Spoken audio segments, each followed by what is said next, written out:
Imaginez, un matin ordinaire. Vous vous réveillez, café à la main, prêt à affronter la journée.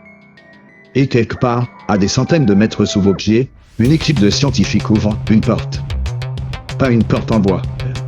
Pas une porte blindée. Une porte temporelle. Oui, vous avez bien entendu. Selon certaines rumeurs, que bien sûr, aucun responsable officiel ne confirmera jamais. Le CERN, ce gigantesque laboratoire européen de physique, ne se contenterait pas d'accélérer des particules pour percer les secrets de la matière.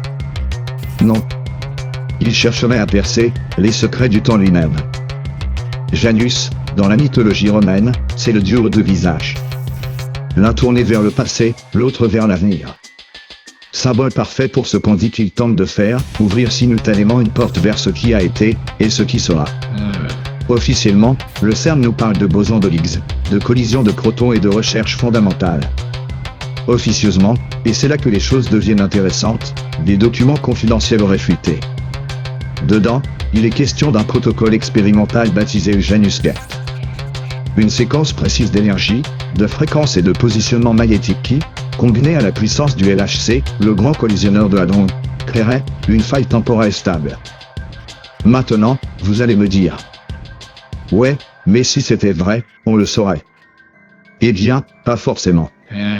Car d'après certains témoignages d'anciens techniciens, chaque fois que quelque chose d'inhabituel se produit là-bas, une explosion de lumière, un bruit sourd, ou même la sensation étrange que quelque chose va changer, une procédure de confinement est lancée.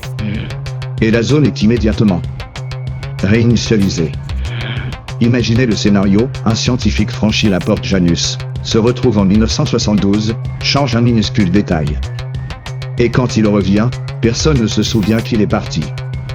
Parce que dans cette nouvelle réalité, il n'a jamais disparu. Les rumeurs vont plus loin, certains affirment que de petits objets ont déjà été envoyés dans le passé et ramenés. Des pièces de monnaie antiques retrouvées chaudes, comme si elles venaient d'être frappées. Un carnet avec des notes sur un futur qui n'est pas encore arrivé. Et puis il y a ce détail étrange, le CERN possède une statue géante de Shiva, le dieu hindou de la destruction et de la création, juste devant l'un de ses bâtiments. Certains y voient un symbole innocent offert par l'Inde. D'autres y voient un aveu codé, destruction, recréation, réécriture.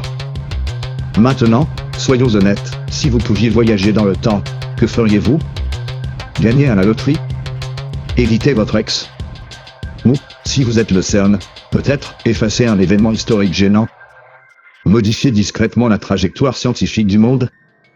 Ou rencontrer une civilisation ancienne qui, elle aussi, maîtrisait le temps?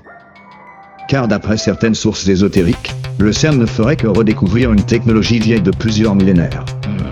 Les fameuses portes d'Orion, mentionnées dans les mythes babyloniens et égyptiens, auraient été capables d'ouvrir des passages entre époques. Et où se trouvent aujourd'hui ces portes? Peut-être, juste sous nos pieds, intégrées dans une machine moderne et futuriste. Certains complotistes, car oui, il faut bien leur donner un nom, vont jusqu'à affirmer que l'expérience du CERN en 2012 n'a pas seulement permis la découverte du boson de Higgs, mais a aussi le redémarré à notre ligne temporelle. Ce qui expliquerait pourquoi, depuis cette année-là, de plus en plus de gens parlent de l'effet Mandela, ces souvenirs partagés d'événements qui semblent avoir changé. Peut-être parce qu'ils ont changé. Alors, que se passerait-il si demain, le CERN décidait d'ouvrir la porte Janus à pleine puissance?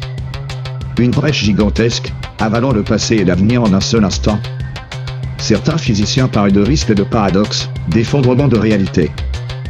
D'autres, plus optimistes, imaginent une humanité capable de naviguer librement dans le temps comme on prendrait un train. Mais une question persiste, si ces portes existent déjà, qui les contrôle vraiment? Les scientifiques, ou ceux qui leur disent quoi chercher? Et pendant que nous, simples spectateurs, continuons à débattre. Peut-être que quelque part, dans une autre version de cette réalité. Vous avez déjà entendu cet épisode. Il y a 10 ans.